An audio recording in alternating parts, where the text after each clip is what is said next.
Welcome guys to episode number 14 of my Arsenal career mode series, and this is actually the first video, the first episode of this series for 2015. Hope you guys had a great New Year's. I did. So yeah, let's jump into this episode. If you guys have missed any videos from this series from 2014, go check it out. There will be a link in the description. Obviously I did go away for a couple of days, and thank you guys for all the support you guys did show on those videos. I've tried to catch up to all of your comments that you guys did leave. I'm trying my best. I just get so many comments, and I'd like to thank you guys for your support on this series. So support the video by smashing that like on the video. It really does help.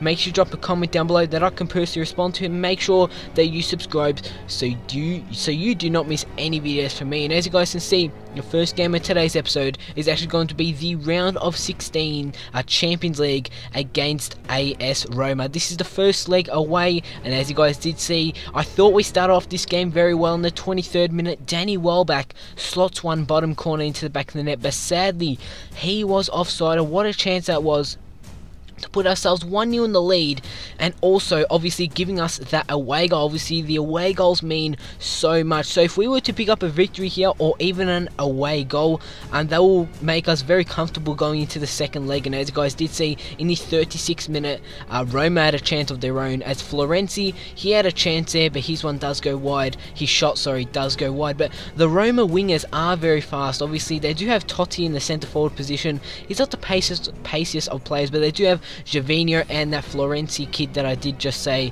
and they do have them down the wings. And obviously I am playing 3 at the back, and also Jackson Martinez actually did get sold to Roma. He actually did leave to Roma during the transfer window, the January transfer window, so he was there. So they had 3 attacking three pacey attackers, which I do have to change the formation going into the second leg. And as you guys can see, 0-0 was the full-time result against Roma in the first leg away. So we couldn't get that away goal, but we're going to have to push on into the second leg, which will be played not in the next episode, the episode after that, because in the next episode, guys, Facecam will be returning for the special Capital One Cup final against Chelsea. What a game it's going to be. This is the chance to pick up the second piece of silverware for this season. We did win the Community Shield final, which isn't too much of an important trophy, but it's still a piece of silverware. So can we pick up our second piece of silverware, Capital One Cup final against Chelsea?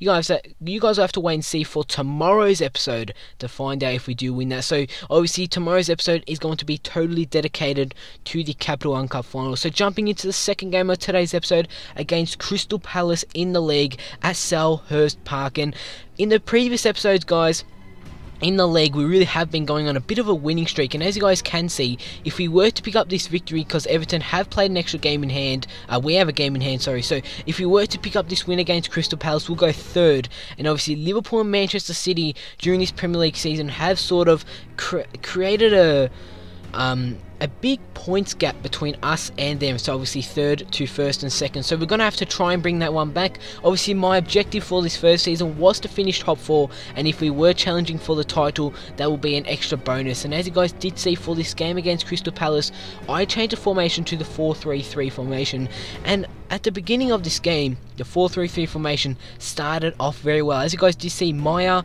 the central attacking midfielder, plays that amazing ball to Theo Walcott, makes his way inside the box. He tries to tuck that one around the goalkeeper, but seriously, I don't know what happened. Crystal Palace, both of their defenders literally slipped, like they weren't even going for the ball. So Danny Welbeck pounced, and I think he did nutmeg the centre back there to put that one into back there. So 1-0 after 16 minutes. So as I said, we start off very well with this new formation. So as you guys did see, that was Hangeland there, the former Fulham centre-back, who the ball did come off his leg there, and as he did try and slide tackle Danny Welbeck's shot, it did go through his leg. So a bit unlucky there for Crystal Palace. So we do take a 1-0 advantage as Theo Walcott whips in a ball to find Laurent Koscielny with the header. He makes it 2-0 after 35 minutes. So what a start this is, as I said, with this new 4-3-3 formation. So but in the 40th minute, things did change as the Jedinak, the Australian midfielder, plays a wide ball to one of the Crystal Palace attackers. He puts that one into back net, as that one did come off Szczesny, and not long after that, Crystal Palace level things at 2-2 as their they literally split through our defense there. As you guys will see, what a ball that is from the central midfielder, who actually destroys our defense there. The ball did come off the post, but it did go into the back of the net. So as I said, we started off very well, but then we just conceded 2 goals not long after that, as Oxlade-Chamberlain does a roulette to get around one defender. We had a chance there. Easy save for Speroni in goals for Crystal Palace. And at full time, guys, 2-2 against Crystal Palace. So after a 2-0 advantage, we did let it slip, but what a first half that was. 4 goals in a first half. That was a crazy first half. But yeah, we do drop points against Crystal Palace, so we are still in 3rd position due to our goal difference. So us and Everton are on 44 points, but as you guys can see, from 4th to really 7th or 8th, all those teams, there's only a 3-point gap, so we just need to keep on winning and winning and winning and try and secure that top 4 spot come the end of the season, as we are jumping into the final game of today's episode against Aston Villa at the Emirates. And as I did say, guys, Capital One Cup final in tomorrow's episode. You cannot miss that video. You guys can see we're in 3rd, Aston Villa down in 16th. Can we pick up the points? Let's wait and find out. Let's take a look at my side for this game. Because we did concede those 2 goals, I did go back to my 3-5-2 formation. Giroud will be starting over Danny Welbeck for this game. He's going to be rested, obviously, for this game. Danny Welbeck, I did start Olivier Giroud in the striker position, but taking a look at the Villa side for this game, Guzan starts in goals, as Darren Bank does start up front. I think Benteke has been sold from the Villa lineup.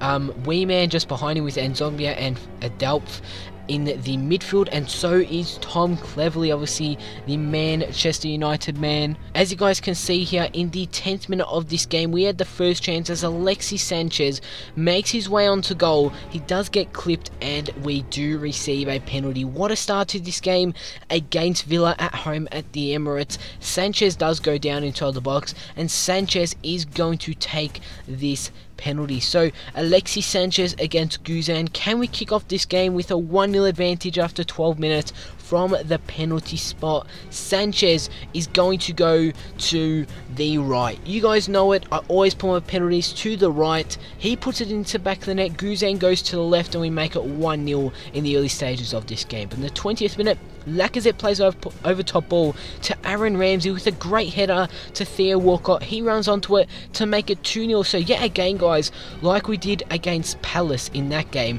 we started off the game very well, but we really need to keep it up.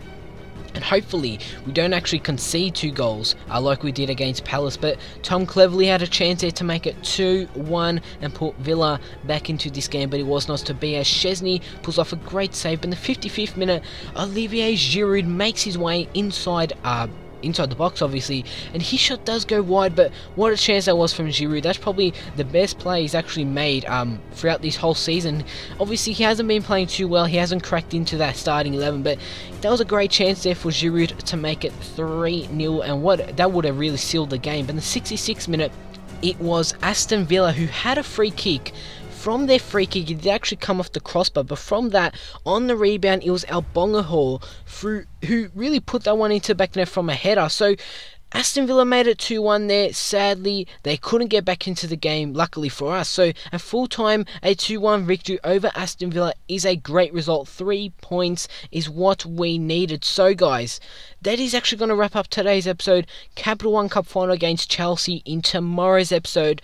Make sure you stay tuned for that. If you have enjoyed the video, go ahead and smash that like button. Make sure to drop a comment down below that correspond to, and make sure that you subscribe. Thank you guys for your support on all my videos so far, and I'll see you all next time.